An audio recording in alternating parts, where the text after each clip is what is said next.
nyung swaraning madya kang lumampah kumpul sajara tata tansah arup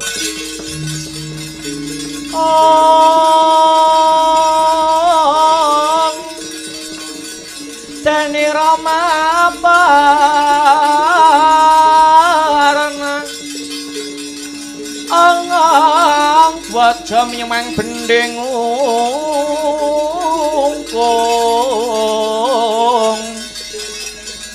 Risang Rekyono Bate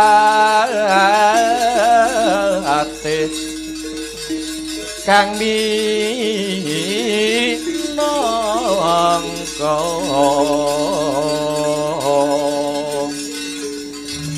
duduk ing prawadya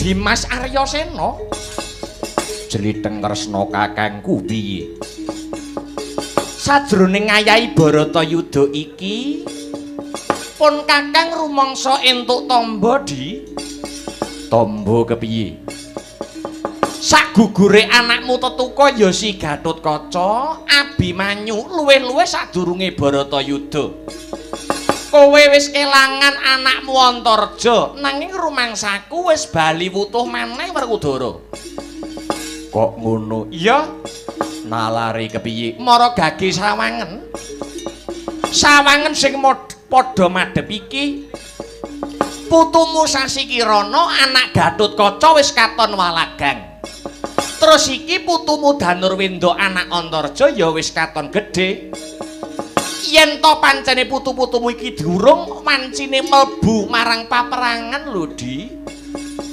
aku ya ora tau ngejak kuwi melu karepe dhewe yen aku ora entuk malah dheweke padha nangis sedina ora meneng mula tinimbang nangis malah tak jak babar pisan kepara binisa ndasari utawa nglambari marang pikirane dheweke yen dheweke mau ya anak-anak senopati lah iya to ing atase bocah paribasan durung ilang pupuk lempuyange krungu swara mriyem lan bedhil kok ora nratap malah kepara ketok oleh seneng ya muga-muga besok dewasane bisa nulat kaya lekase wong tuane ya Werkudara banget panuwunku ya kanthi aku kerep ngejak putuku loro iki rumangsa kaya entuk kemarem uripku jeneng Resna kakangku pancen keh akehe wong tuwa kuwi yen wis putu katresnan mau kaya dene wis lumaku kanthi alami kok Werkudara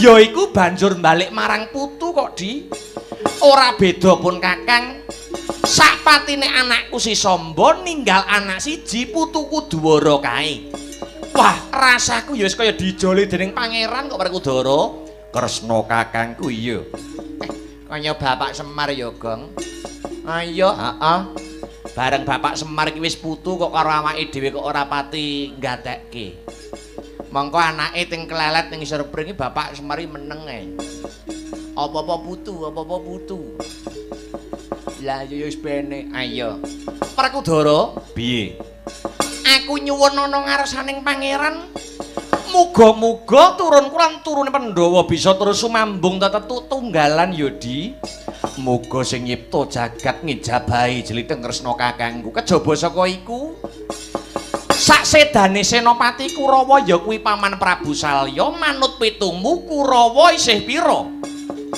yen manut pitungku isih loro kuwi wae dedengkot kabeh yaiku Kurupati lan Sengkuni ing atase mung karira nglintir wae kok ora gelem nungkul ya Di wah malah tak arep-arep aja nungkul karepen katok nggonku ngesok marang kanepsonku ngajar marang wong loro kuwi nanging tak ambali ya Werkudara yen sing jeneng Baratayuda mono mujudake perang suci nadyan perang nanging ora kena ampyak amur-amur sabab ya ana sajroning Baratayuda iki dadi ajang sing utang kudu nyaur sing ngutangke wis wancine nagih kejaba saka iku di nadyan musuhe mung kari loro lan kabiyantu dening wadyabala kang ora akeh ning tak jaluk para satriya Pandhawa Hupalaya aja padha nyangga enteng ya di ya sabab mung kari loro mau malah dadi ujian kang abot tumrap pangudining adiku Pandhawa oleh bakal njaluk bali wenang Werkudara Kresna kakang. Oh iya mremangsut nari mengkalbu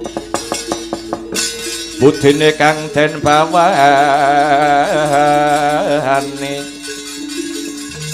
wenganing Yasukarila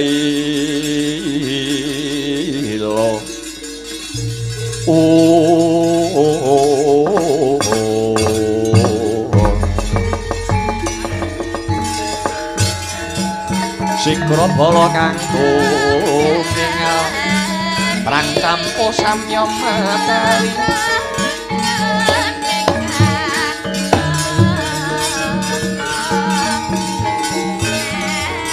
Larat adet wilanteng kota Larat adet wilanteng kota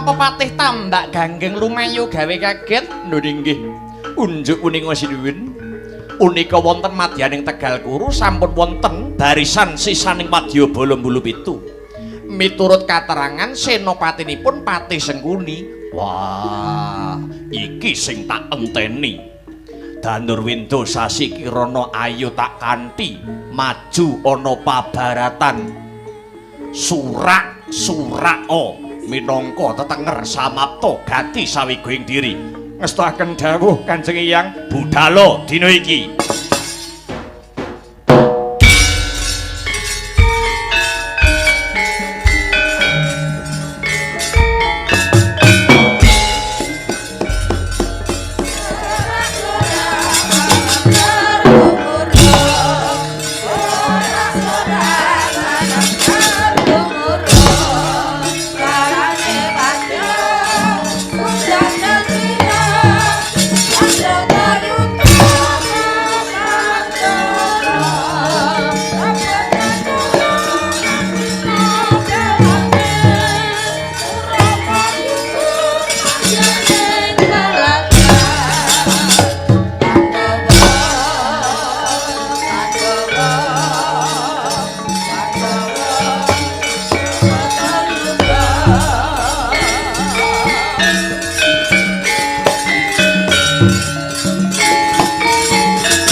yo.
Aglar ning paseban jaba Bindara bengkang samudra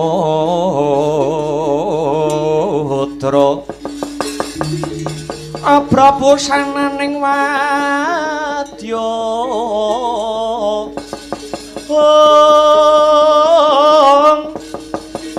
Dadending proprawira Regiona Patesu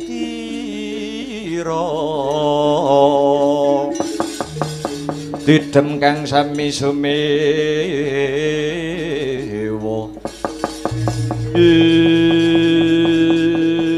Kulit latalah Durung suwe anggonku lumaku saka pesanggrahan Bulu Pitu kepapak Pranggul ana satriya bungkik kakik Purwaking brengose dilinting-linting sampirke kuping babu-babu ngaku sapa sing dadi tetinding laku Satriya Swala Bumi Raden Haryo Setyaki Singa Mulang Jaya ya Bima Kunting bali takonono barisan segelar sepapan sing sikep gegamaning aprang tumbake anyarang aku jati angaran payunge megar kaya jamur barat. Sapa kang ana ngarep mandhegani para barisan prajurit mluwitu? Kekesete Ratu Gustiku sinuwun Gojaksa kang sarta sinuwun Sora Basanta. Dene kekasihku Temenggung Salokat Katut Barat, Temenggung Salokat Katut Barat pancen dasar kepranyata. Nyimpango ngiwah utawa nengen dudu kowe sing tak goleki Pandhawa 5 penyembah lampau tak babatane gulune. Arep Pandhawa mati Baratayuda Jaya Binawanggun enggal rampung dina iki. Ora sah kakek sesumbar. Aja nganti slindro rasamu, slindro kang dadi jiwamu. Ayo maju. Maju kepro ngarsa ngejak pirang dina ladeni edan-edanan. Gedhemu cilik dhuwurmu ndek kopat kapito kebuntute ora tampil kejero manuk branjangan. Cengkang kandeling kulitmu jemenggeling sudokanmu. Yen pancen wis satru sekti tanpa haji teguh, tanpa mukul wateken haji copa mantramu. Wateken haji copa mantramu. Tumpang su tebiat tatamung sak igam sunakon dosa kowe.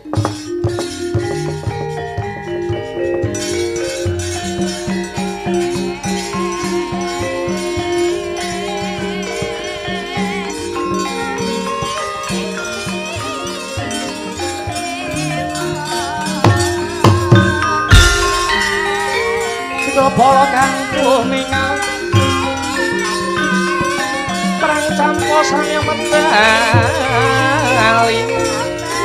bertatet lantai bondo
bodoh hilang nyawamu. Hei!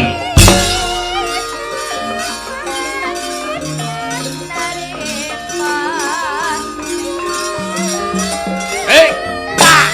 Ah! Ah! Ah! Hei! Hei! Hei! Hei! Ah! Ah! Hei! Guys! Hei!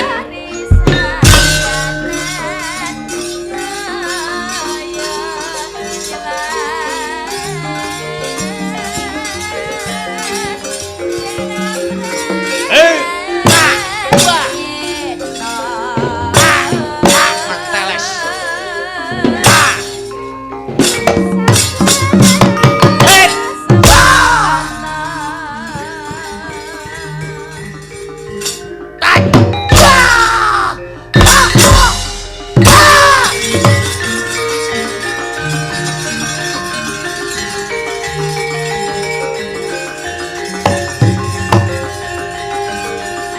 Pas. Oh. Hei.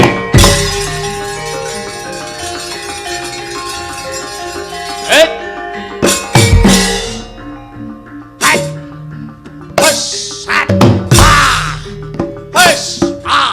Hus. Hei. Ah. Tes. Tat. Ah. Tet. Ah. Hot. Et. Has. Ah. Hei. Oh.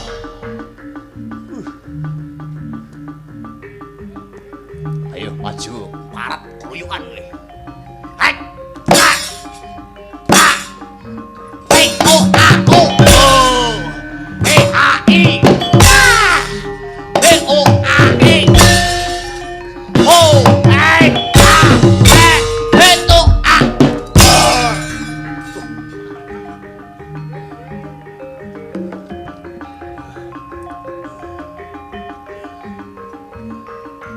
Hei. Hei. As. Ah. Hei. Ah. Hut. Ah.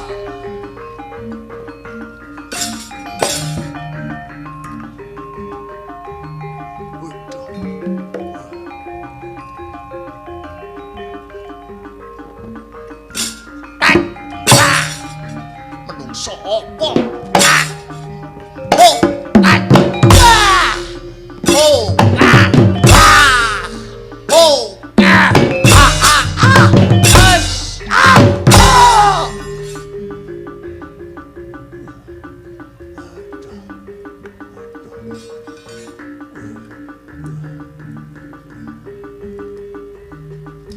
Tai. Hai. Haus. Oh. Ayah. Ah.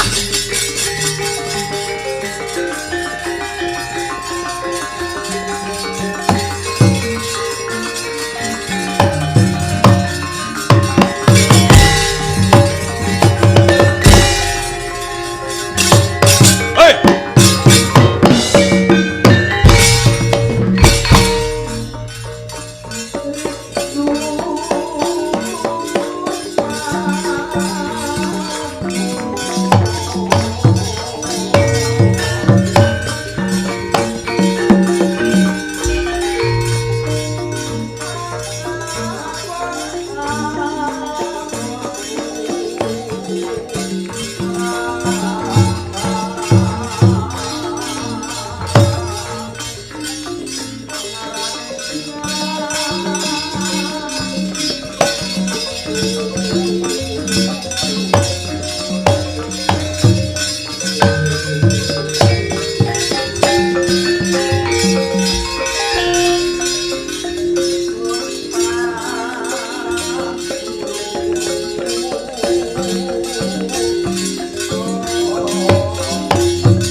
Padya bala plasa jenar gulungan.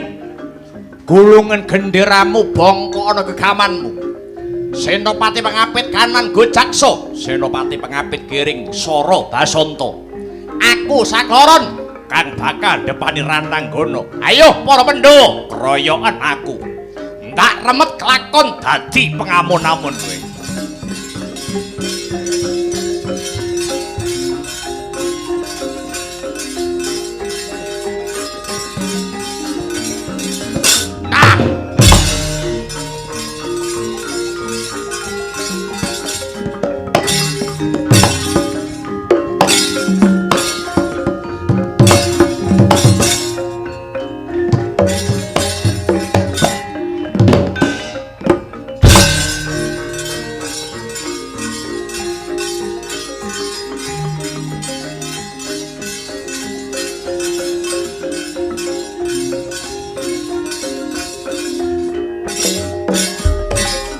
Sopo jenengmu? Sasi Kirana. Pelatih bal-balan jenengmu. Bali takon. Gojaksa. Ayo ngejak pirang delak ladeni. Ayo cobanen yen arep neter kasekten entan. Tak. Oh, wah. Low. Hey.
Ndrebabah ndepani lemah risang Gojaksa. Dupi den tamani kuku Pancanaka kaliyan Raden Wrekodara. Giya tanggap ing sasmita risang Sara Basanta duwi mulat. Dupi mulat keng raka. Pecah ana madyaning Tegal Kurusetra den lumpati kaping 3 urip meneh kaya wungu saka nindra sang Gojaksa.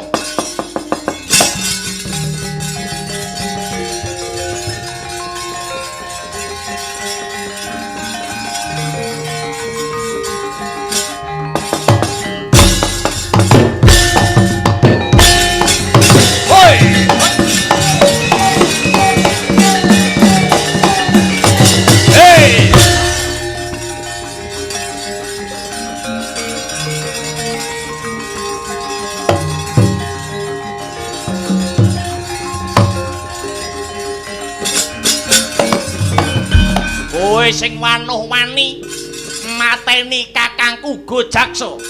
Iki yen kowe panjen sekti mandraguna pilih tanding sajroning ayuda adhep para Sara Basanta. Hei!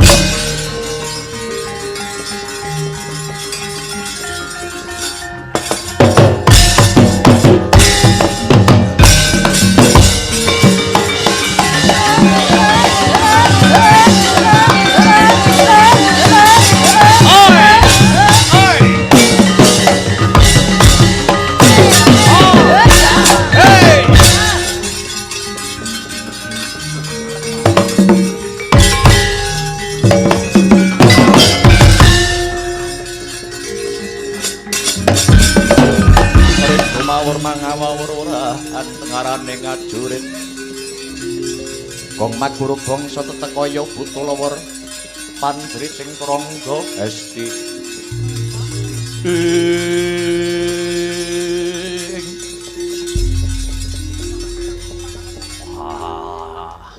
nganti bingung nganti judheg leh kumikir angger dilumpati urip meneh angger dilumpati urip meneh. Kowe bingung mateni Gojaksa karo Sara Basanta? Pancen bener. Sejatine Syadi Wrekodara wis tau nemoni lelakon kang kaya mangkene. Apa iya? Iya. Piye? Piye anggone carane Wrekodara bakal nyirnake bangsat Gojaksa karo Sara Basanta kae? Kandhakno. Kowe iki nek dijak omong-omongane aja mungkur ngono to. Masa aku ngomong-omongan tekan guri ngene. Senenganku tekan guri.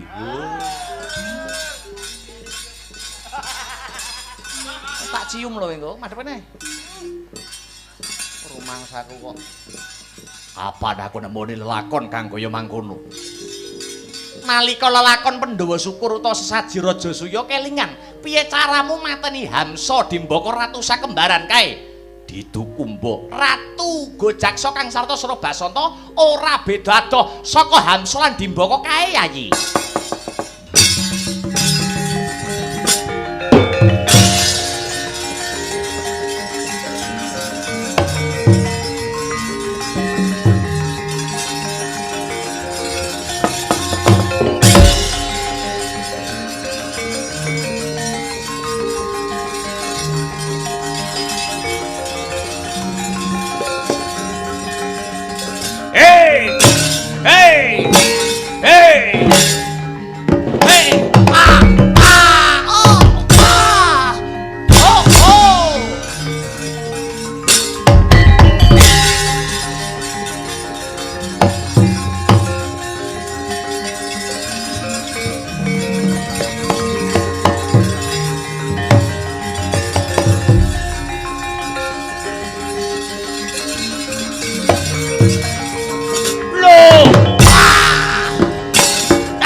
kabrabak srukabranang geget waja mlindere gumbala sugal wijiling sabda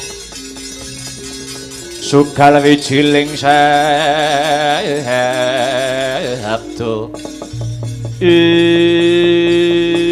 Weladala Werkudara gembilu sirahe sak kentheng kowe wong kejeme Werkudara adiku sing tak tresnani sekarone mbok dukumba nganti pecah sirahe ya wis sabar entek sing dadi kesabarane Patih Sengkuni iki Senopati Negara Ngastina kepeksa aku tega karo kowe Werkudara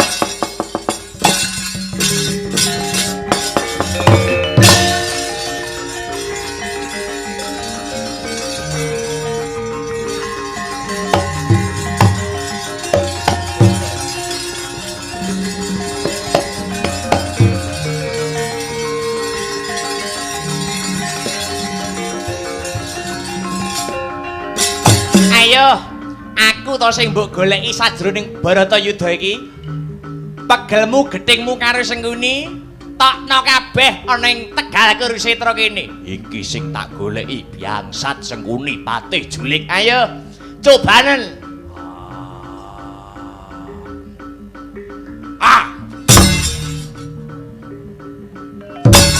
ayo ya sirah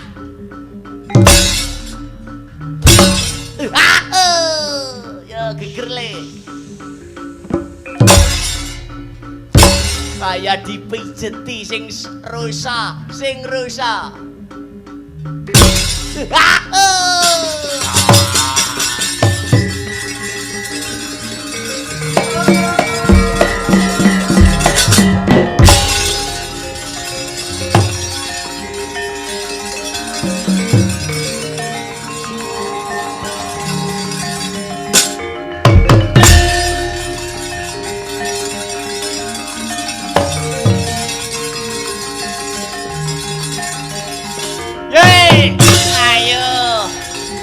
pilihan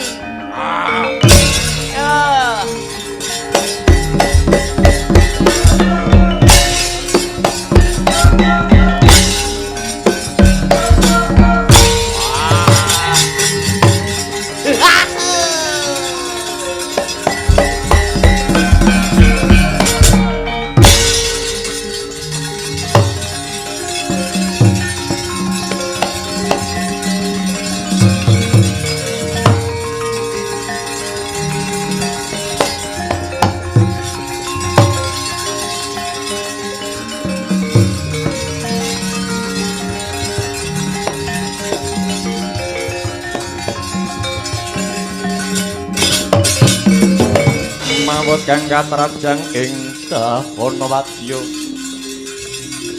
sangkep keprabon perang kang obro merek kota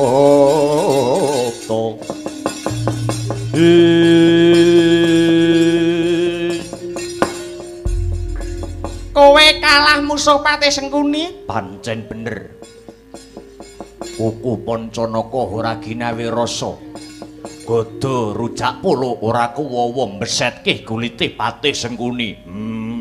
Sengkuni ampuh tenan. Sengkuni sekti tenan.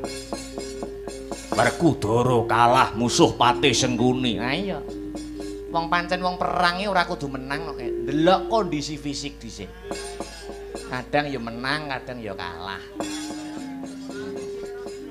Sadurunge ngombe vitamin apa ndok bebek ngono ora apa. Ora kudu menang. Ngono.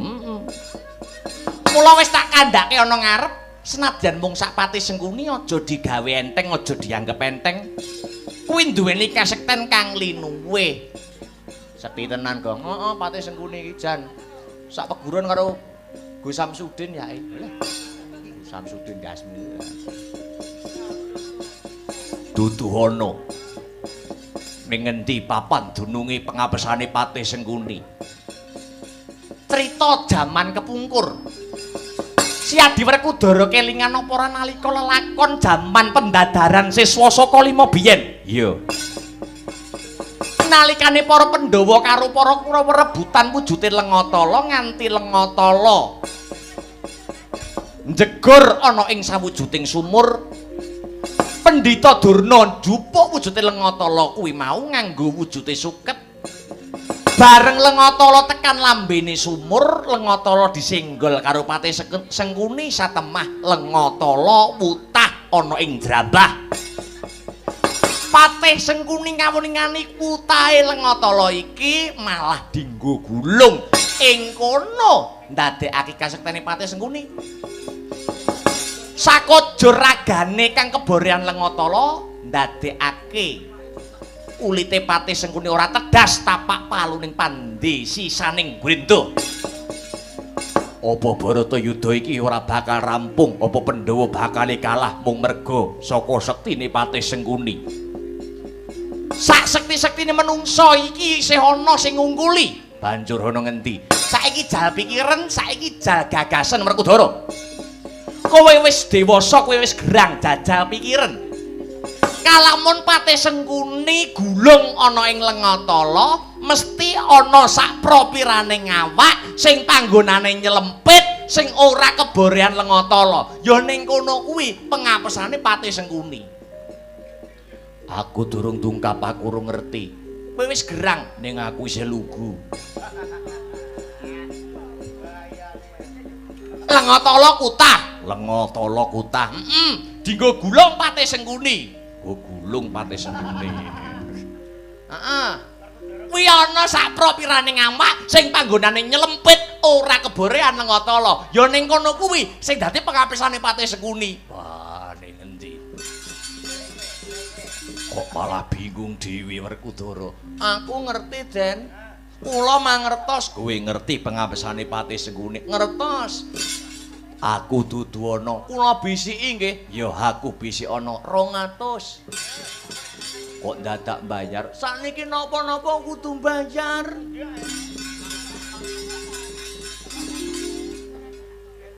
Aku bisik ana. Gendong no kono dhuwur ae. Kono dhuwur aku ndek nek ora ancek-ancek ra gitu. Iya. Wah, aku ora krungu. Aku rung bisiki ya. Malah guyu. Diomongi malah guyu. Wis diomongi Bagong. Wis. Saiki jajal dudono. Jriteng Kresna kakangku ana ngendi pengabesane Patih Sengkuni? Mapane ana ing dubur Cantaka. Kok beda karo sing dibisiki Bagong. Kowe bisiki apa to, Gong? Aku muni silit iki. Lho, lah iya kuwi padha. Ning cara aluse iki dubur Cantaka. Kowe iki wong Jawa mbok rada dialusne tembunge. Ora silat-silit ngono kuwi. Wong Jawa ki saru muni silit, ya to. Mula wong Jawa ki aja muni silit. Mergo silit kuwi tembung kasar. Aja muni silit malah akeh kono. Kene ping pisan kono ping swidak jaran ngono. Enggak tindakno, Dara.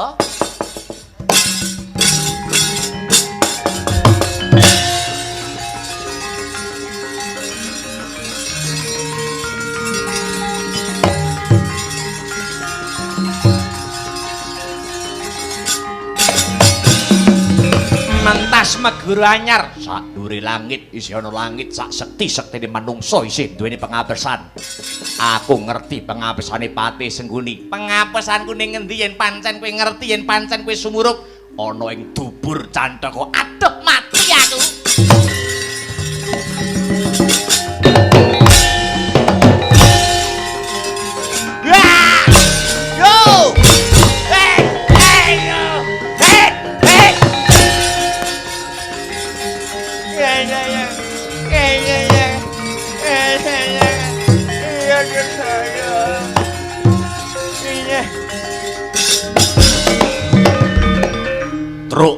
Dalem. Iki sing ndi? Lah wis gerang ora ngerti nggone lah. Wis gerang kok dadak didudui lah. Kok dadak diarai tata carane lah. Niki disilakne sik jarike. Juare ngono. Nah, niki lho. Niki lho sing enek telapukane niki lho. Lah niki niku kempros silite Patih gudiken iki. Lah niki pun iki. Nah niki dicoblos mawon blues ngoten. Selesai.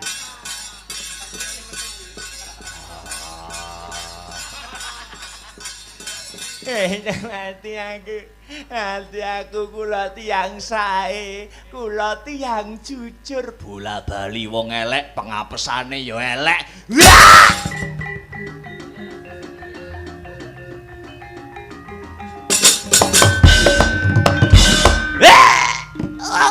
Aja denggak-enggokne. Aduh.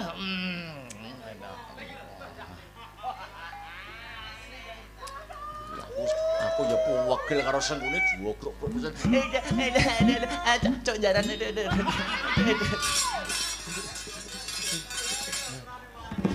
Oh edan.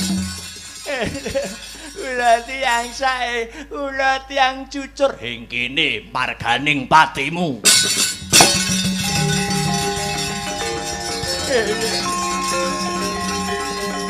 Jiwa mandek. Set kulitmu.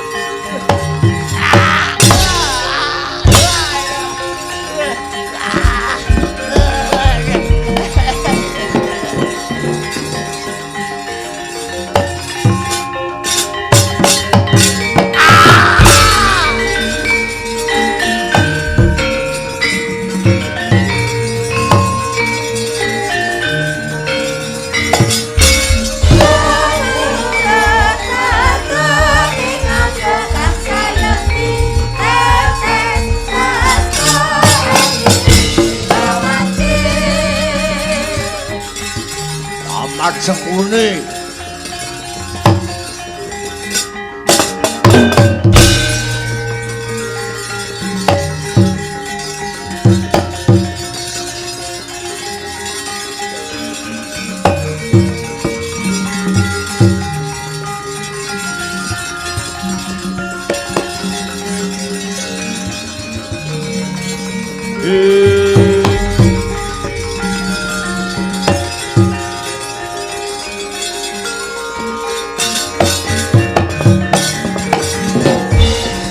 tandang risang bayu siwiri tungkul manembah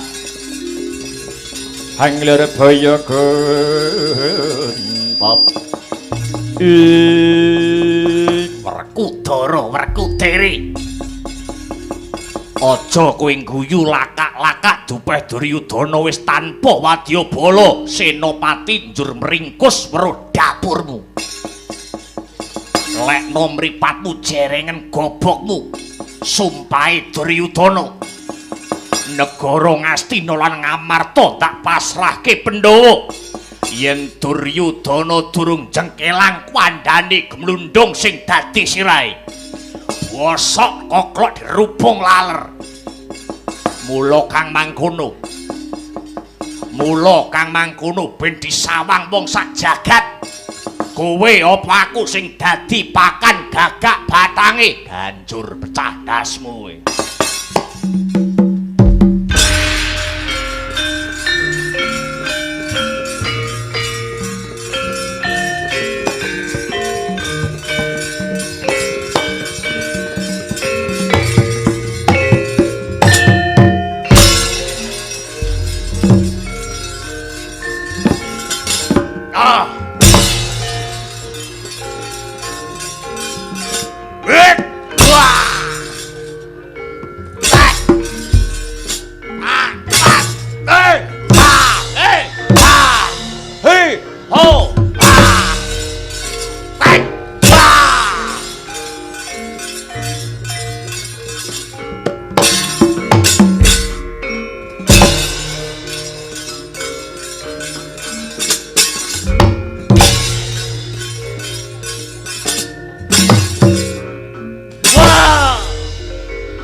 Jawa bangsat.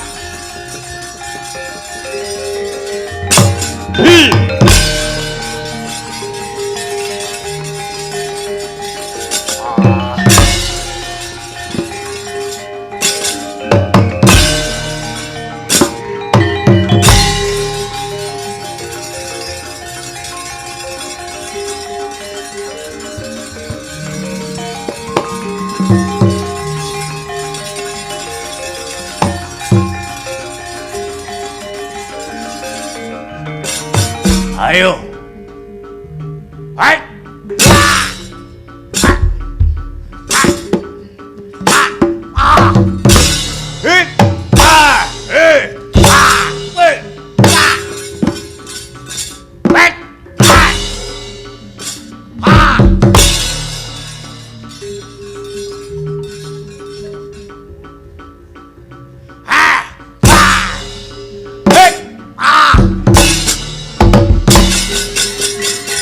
Sampuk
Duryudana wis nglumpruk tanpa daya.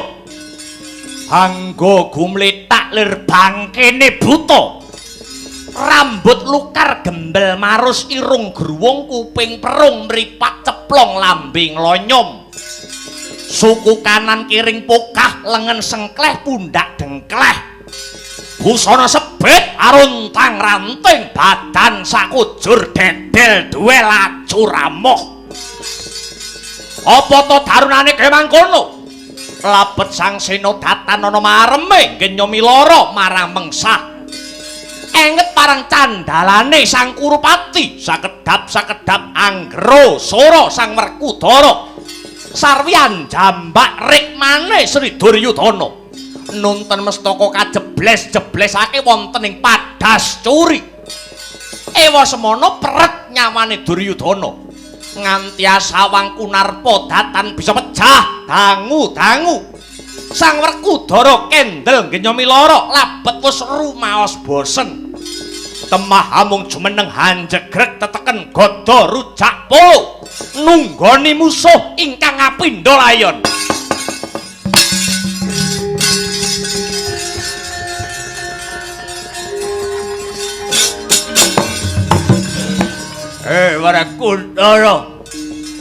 Werkudara wong gemblung. Tutuk-tutuk nonggonmu bungah-bungah merga rumangsa menang perang.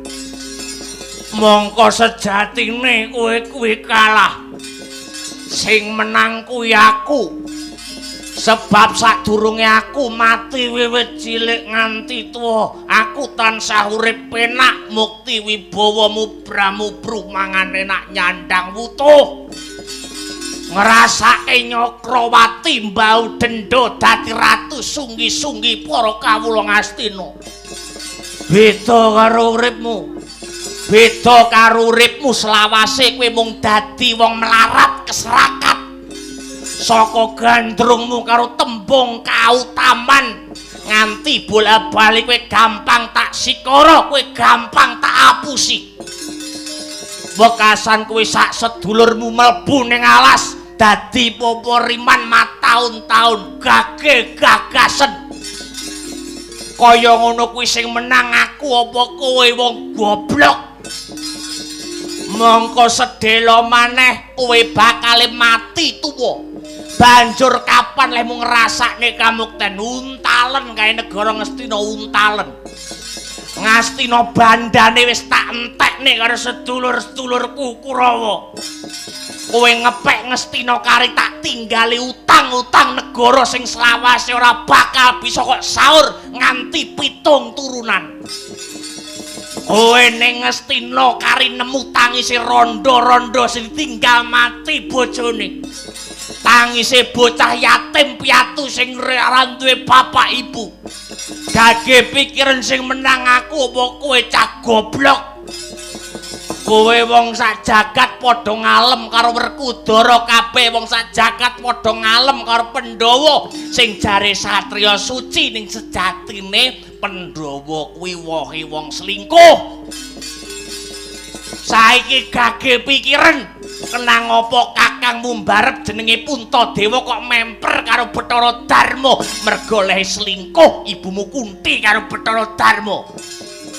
Mula anak-anak Puntadewa ngopo wujudmu kok bebles-jebles karo Bathara Bayu mergo oleh setting le selingkuh ibumu Kunti karo Bayu. Mula nggih nutupi kuwi reka-reka dipek anak angkat. Ngopo kok Janaka memper Bathara Asmara mergo le selingkuh Kunti karo Bathara Asmara. Ngopo kok Nakula Sadewa memper karo Dewa Aswanaswin mergo le bedang ibumu karo Aswanaswin. Cekake Pandhawa dudu wong utama, anak 5 beda bapak, anake lonte turun dalan cangkeme.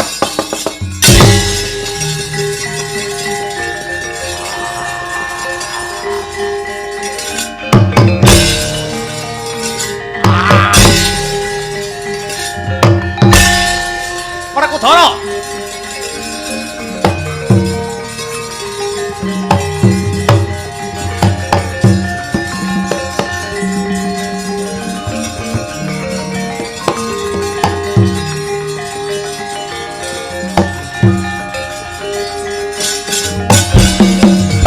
Werkudara, Slitheng Kresna kakangku piye? Yen manut kodrat Duryudana iki durung wancine mati. Isih kudu ngunduh woing pakarti ya kuwi sekarat ora urip nanging ya ora mati.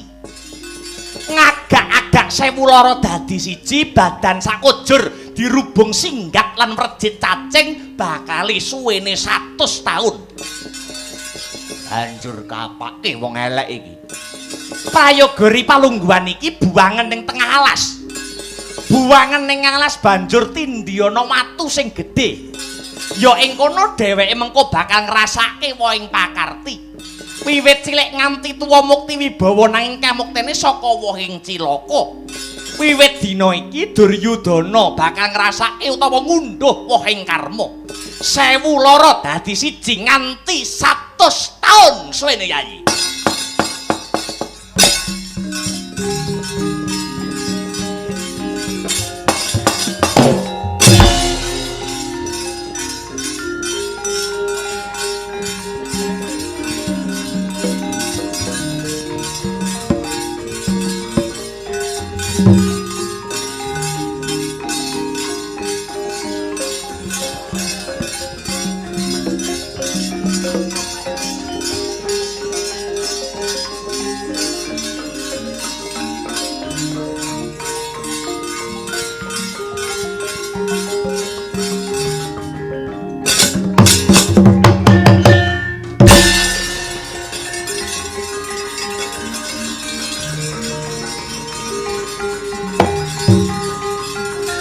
Ora mikir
Alhamdulillah wa syukurillah wala haula wala quwata illa billah. Mabadu. Selamat pagi Mas Gareng, selamat pagi Dek Bagong. Pagi Le, Truk. Pagi Mas Petro. Ayo. Syukur ngersaning Gusti Allah taala nyambut gawe wiwit bedol kayon nganti ngancik patet saka goro-goro pinaringan lancar wilujeng tan ana sambikala apa-apa ora ana rubeda sawiji apa-apa. Nyambut gawe kuwi dilambari yang didasari kanthi ati ikhlas, ati seneng, ati bungah, semangat. Wektu kuwi mlakune kaya banter banget nganti ora krasa. Lah iya, mergo didasari kanthi rasa tresna, didasari kanthi ati ikhlas. Iya, jan luar biasa. Sadurunge matur akeh-akeh ana pitutur Kyai Semar kanggo awake dhewe bocah telu sing kudu diugemi. Apa kuwi, Truk? Ya kuwi wujude bekti 5 perkara. Bekti 5 perkara nggih. Bekti 5 perkara ya apa bae Mas Petruk? Angka setunggal nuwun inggih menika sapa sok kepengin menungso slamet dunyane nganti tekan akhirate bekti 5 perkara, bekti ingkang angka setunggal nuwun inggih menika bekti kalian Gusti ingkang akarya jagat. Lumantar agamanipun utawi kapitayanipun piyambak-piyambak. Jenenge wae agama ora agama rusak, sapa sing ngrasuk agama Pak insyaallah ora bakal rusak, ora bakal kesurang-surang uripe. Iya. Bekti angka setunggal niki menika bekti karo pangeran, angka loro bekti karo Rama karo ibu. Merga ibu sing nglairke awake dhewe, bapak sing nampake laku. Aja nganti pisan-pisan wani karo wong tuwa mengko ndak kualat dadi jambu mente. Iya. Sik.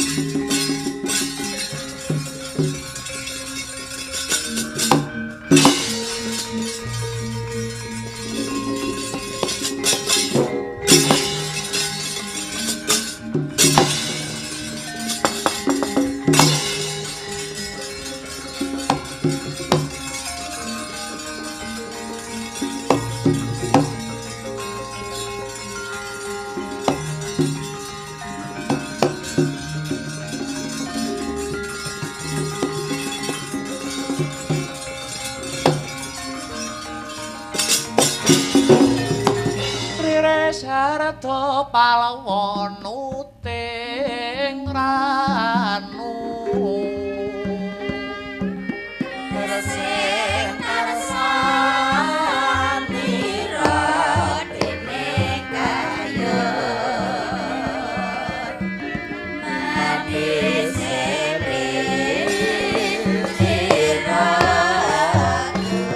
ya jagat ya dewa ya bathara Swatama kula wonten dawuh tinimbalan Raden Kartomarma amiji dumateng kula pun Swatama.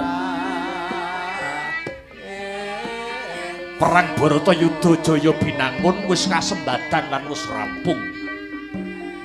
Jebul tinemune Kurawa sing isih urip mung Kartomarma karo diapurmu Swatama. Inggih. Pramila sasampunipun kula mangertosi nuwun Prabu Duryudana gugur mengsah tanding Raden Werkudara, kula lajeng lumajar wonten saklebeting wana mriki Raden. Kowe mlayu tegese kowe wedi.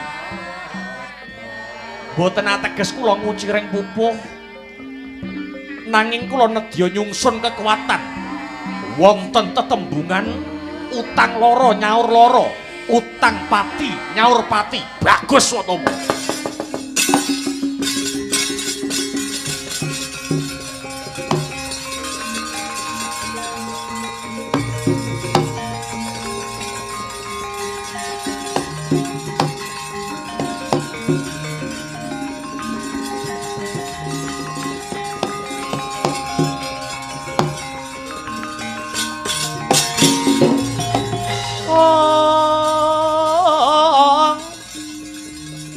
Sorote pandam sumulong amadang icro pasare yan ngenani wadana katon remu-remu kalingan ngangkrangan sang dyah manah engkung sumugam guling sang kakung rerepa alon wuwu sira tabuh nyanyi eman-eman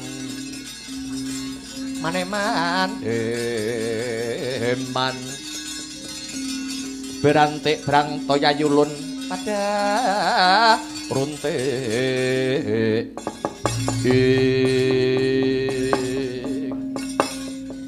Swatama kula wonten dawuh Raden jebul ora geseh panemumu kelawan Kartomarma saiki kowe tak takoni kowe ngerti apa ora kenang apa Kurawa sing cacahe 100 isih ketambahan ratu 100 negara kang jangkep sak wadyabalane kok malah mungsuh kelawan Pandhawa sing cacahe mung 5 glintir kok kalah kowe mudheng penyebabe apa ora Swatama waduh kula dereng dungkap Raden penyebabe ora ana liya kejaba Kakang Mbok Banowati senadyan tata lair Kakang Mbok Banowati kuwi garwane Kakang Prabu Duryudana nanging jebule Kakang Mbok Banowati gedhek antuk pidak jempol karo Janaka eling deneling Banowati kuwi gendhakane Janaka waduh kula kinten Janaka kalih Banowati niku pun boten wonten hubungan napa-napa ora hubungan piye Ternyatane kabeh pengapesane para Kurawa tumuju kupinge para Pandhawa sababe ora ana liya ya mung si Banowati. Waduh. Mboten nyono mboten ngira tinemunipun jebul Kakang Mbok Banowati ingkang dados tuk sumbring perkara. Mula kang saka kuwi. Wiwit saiki kowe kuwi yen serawung karo cah wedok sing ati-ati soto. Ora kabeh wong wedok ki becik. Ora kabeh wong wadon ki apik. Wong wadon ki racun tumrap wong lanang. Injih, ayo. Lamun tetelo Kanjeng Ratu Banowati ingkang dados tuk sumbering perkara sumangga Raden. Sumangga daya-daya tumuju wonten kedhaton ing Astina, awit sak menika para Pandhawa sampun boyong dhateng Astina. Malah kepara Kanjeng Ratu Banowati inggih taksih lenggah ngombyongi para Pandhawa dhateng Praja Ngastina. Lah ngono kuwi apa ora isin? Ing atase bojone mati kok malah deku-deku ning ngarepe Pandhawa. Tak golekane Banowati, tak pateni Banowati dina iki uga. Nanging taksih ayu niku, ayu yo ben. Dene kewajibanmu mateni sak liyane Banowati, mbuh kuwi Pandhawa, mbuh kuwi anak-anak Pandhawa. Mbuh kuwi putu-putu Pandhawa, patenono kabeh. Sendika Raden.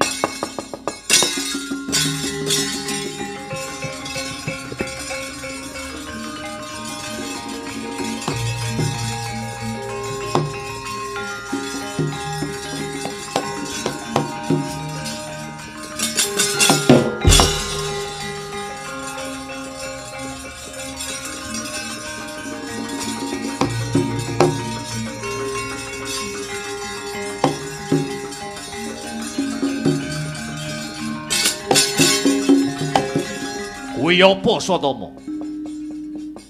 Punika pusaka kadewatan ingkang nami Kyai Cundamanik. Pusaka menika mangke sageta kinarya ngerong bumi, laku nglandhak supados boten kawanguran dening para Pandhawa. Yen pancen kowe mangkono, ayo enggal ditindakake Swatama.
Monggo Raden.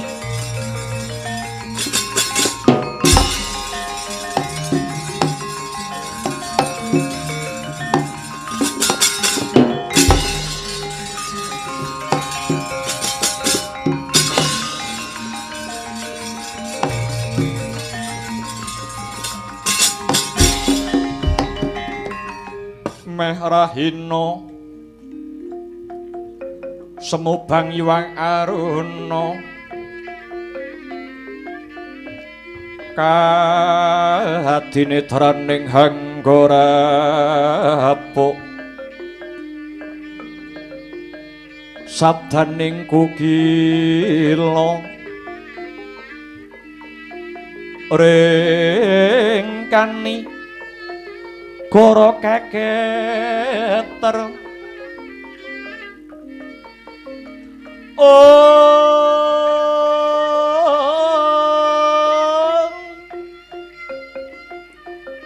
niki dung haningkung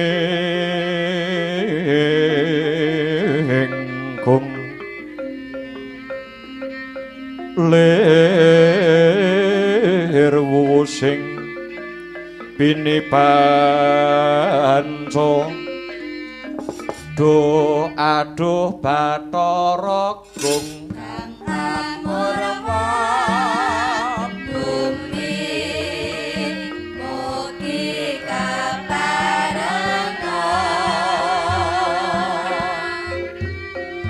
paring pangan sama marang kawula mantan bisa pilih jatuh krana yanti umat bisa nganpa nugraning witi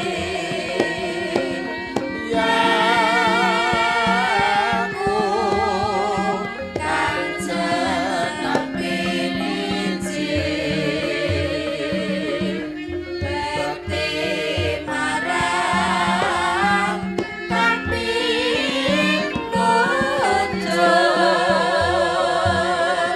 nuju marang guru langit lumrah pepo rame raya yaya kamu amur wangi amur saja pimpin bitan ambat berwi sisa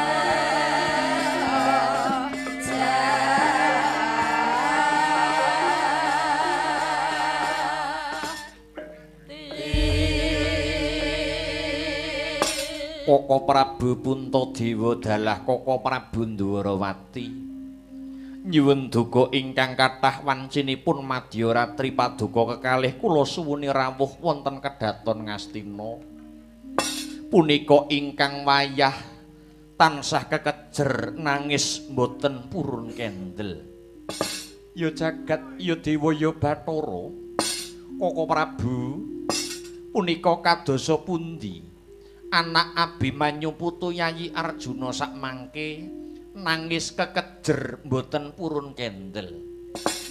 Yayi Aji, apa dene Yayi Arjuna lan eyang mantu Utari?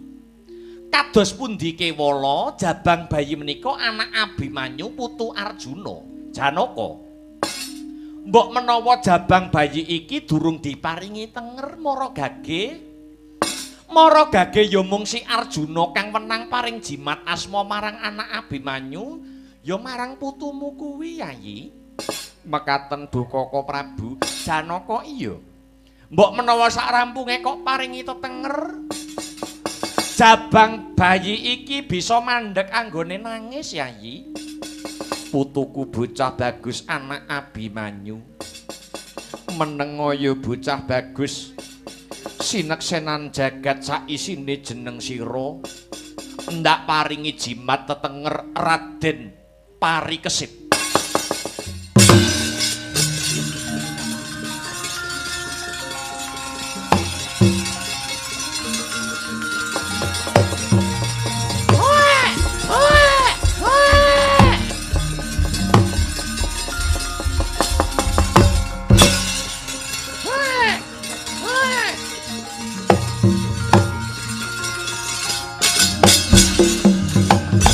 Tan samara pamoring suksma sinuksmaya winahya ing asepi sinimpun telenging kalbu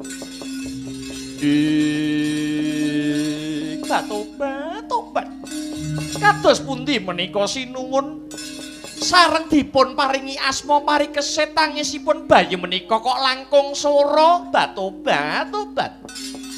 Apa Prabu kados pundi punapa klentu anggen kula paring pusaka nami Siadi ora kleru.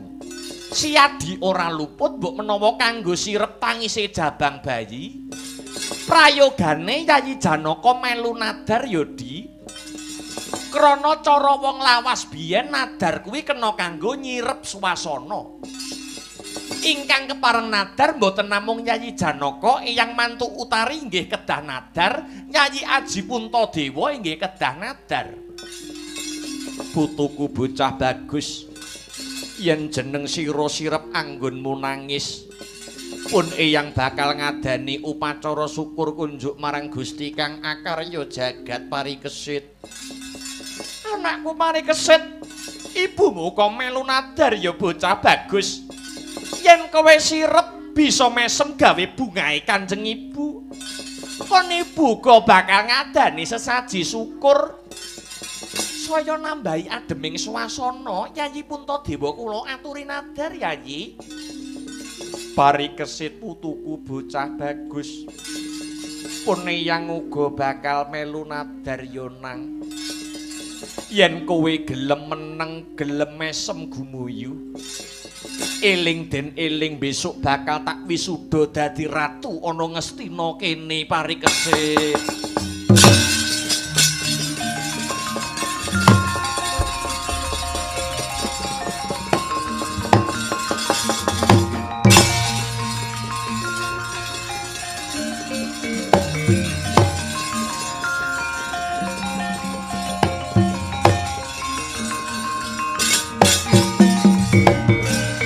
Apa Prabu Ndwaramati sak sampunipun kula nadari ceklek putu kula Parikesit anggenipun nangis ya jagat Dewa Bathara ya jagat Pramudita tinemunipun jebul nadaripun Yayi Puntadewa ingkang tinampi dening Gusti ingkang akarya jagat Kanjeng Eyang mantu utari saha Yayi Arjuna senadyan perang agung Baratayuda Jaya binangun wis rampung lan para Kurawa wis tumpes tak jaluk mapan ana kedaton negara Ngastina bengi iki kebaka ing reh kaprayitnan Yodi jaganen putumu Parikesit Yodi.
Lir kasiram toya windu tumarujuk katon semi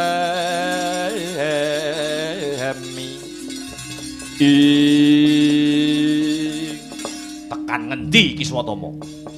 Lah kok ana diyan padang kencar-kencar mongko iki tengah wengi. Raden, menika kula kalian panjenengan sampun mapan wonten negari Ngastina. Lah dalah. Pinter tenan kowe Swatama. Ning emane ing ngatasé tengah wengi kok diyane isih kencar-kencar, kedatone isih rame kaya ngene. Babar pisan durung ana wong sing turu. Kowe anake Pendhita Limpat seprapat tamat. Kepiye reka dayamu? Kula ingkang badhe namakaken Aji Wewe Putih Begonanda.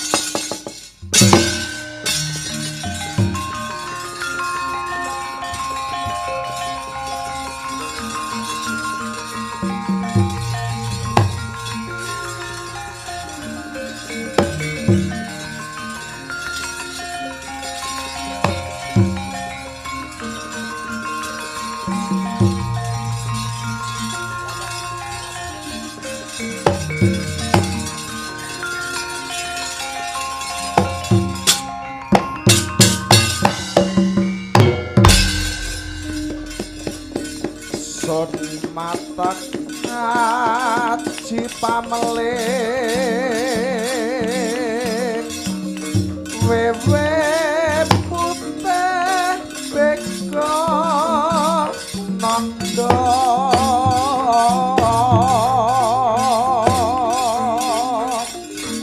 kang kataman temasare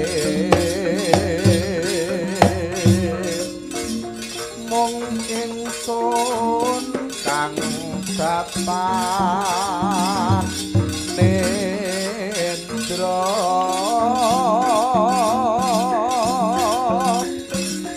awit kersane dewa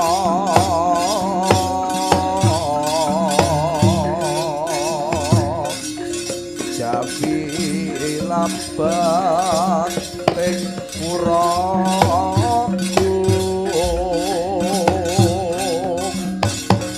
sadaya pansami nendra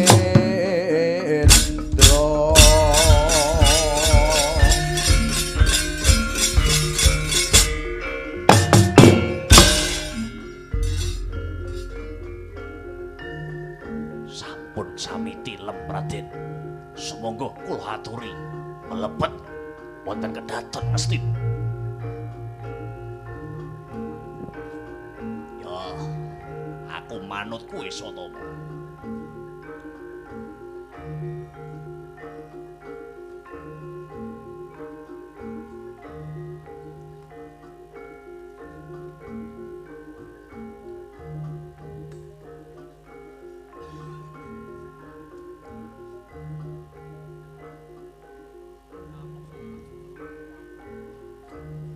Gusti Maha Agung, Gusti Maha Agung.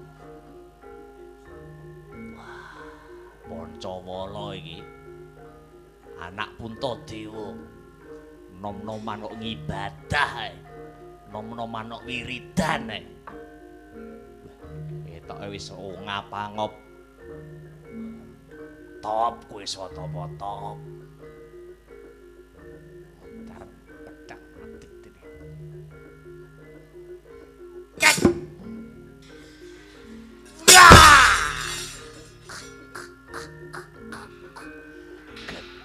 kari abang bangsat. Ayo.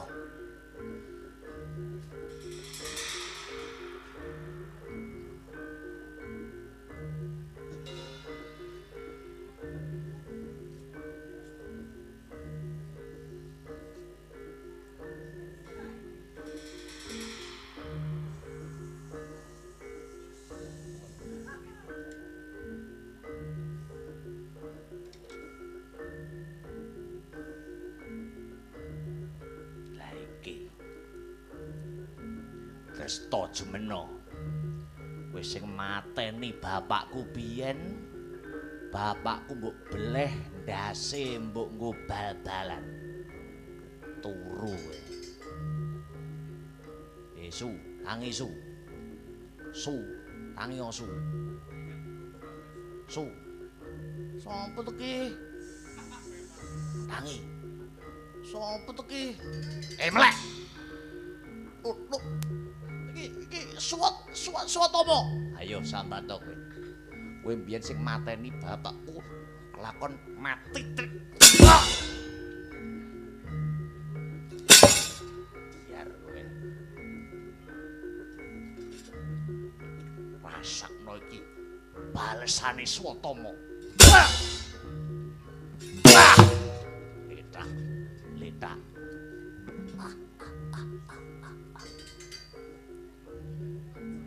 Banowati ning ndi Banowati? Teng lebet mriko. Ayo, Banowati nggo trisam wong telu ya. Masuk.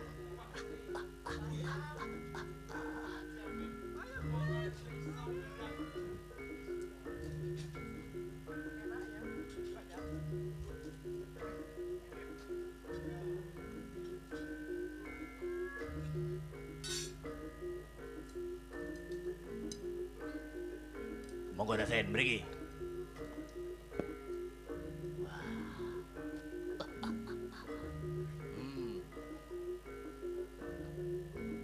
Dodoken lawange.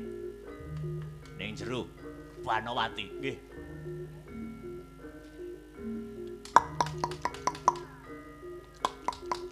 Sapa ya ning njaba ya?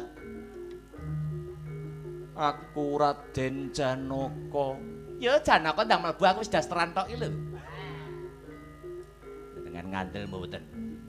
Lunte panggah lunte. Genggek. Ya mlebu Janaka.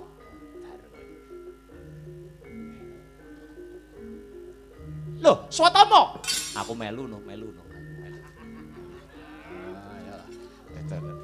Ayo dibuka, buka. Ayo buka. Ayo. Dimut. Ayo mantu kolu, kolu. Mudiar kowe. Kowe mbiyen Kakang Joko Pitana mati, kowe malah dadi gemblakane Janaka Mudar tak beleh dina iki. Yo! Mudar kowe. Ki anale sing kakean dosa ya iki. Mudiar kowe tak suwek nganti tekan weteng bongkok kowe.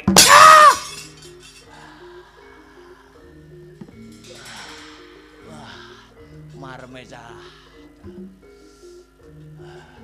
Waduh. Lemes kula, lemes. Aja bengak-bengok, ndak konangan karo wong. Ayo, teruske, Swatama. Nggih.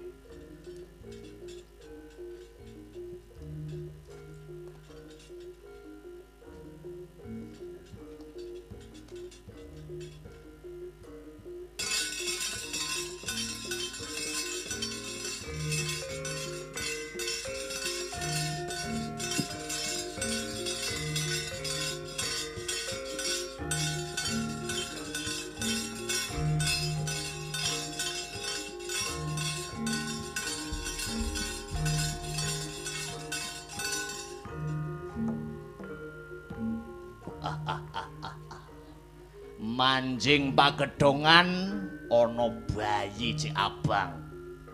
Swatama ora bakal pangling ya iki sing kondhange putune Janaka anak Abimanyu sing jenenge Parikesit. Manut dongeng jare bayi iki sing besok bakal dadi Ratu Adil, Ratu Ngastina. Belgedes ngimpi kowe dadi Ratu Ngastina. Mergo Cundha Manik iki sing arep nugel gulumu Parikesit. Kocap Krida Sang Swatama Arsa Merjaya jabang bayi. Parandene jabang bayi datan wedi malah jingkrak-jingkrak kruncal-kruncal ponang suku. Wau to Kocap, Jabang bayi ingkang sampun tinenggan Pasopati. Umrun cale jabang bayi nyampe Kyai Pasopati. Pasopati mencelat ngenani dadane Sang Swatama. Dadi lan pejahe geger para pendho.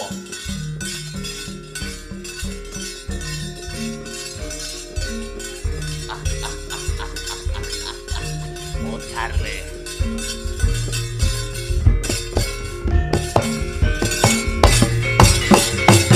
Apa? Weh. Oh!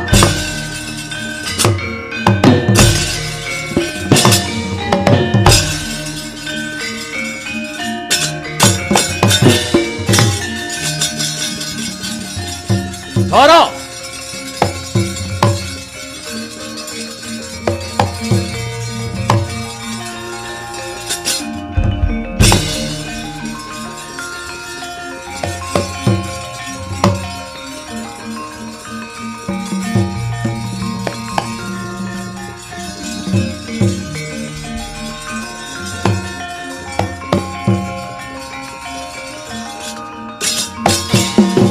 Yata larutta saking kutha Sagara-Kala yen atan hamutusa Sang Sri Jlitheng Kresna kakangku. Ora nyono ora ngira kedaton Ngastina geger. Iki ana apa? Iki ana maling ngaguna kang bebayani para Pandhawa. Pancawala Dresta Jumena Banamati lan isih akeh maneh sing dadi korbaning maling ngaguna iki mau. Jlitheng Kresna kakangku, aku njaluk pamit. Aku njaluk pamit tak golekane maling agunane.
Mlayu kowe sing dadi maling aguna. Gawe geger ana kedaton Ngastina. mboten Raden. Kula mboten maling. Peteng aku ora pati cetha anggonku nyawang. Kuwi sapa? Ngaku. Kuwi sapa? Kula Raden Sanga-Sanga. Kowe Sanga-Sanga. Nggih. Sanga-Sanga kok ngene suarane. Sajake kowe Danurwenda. Nggih. Kula Danurwenda. Nek Danurwenda suarane keciliken. Kowe ayake Sasi Kirana. Nggih, kula Sasi Kirana, Ding. Wah, maling.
Selamat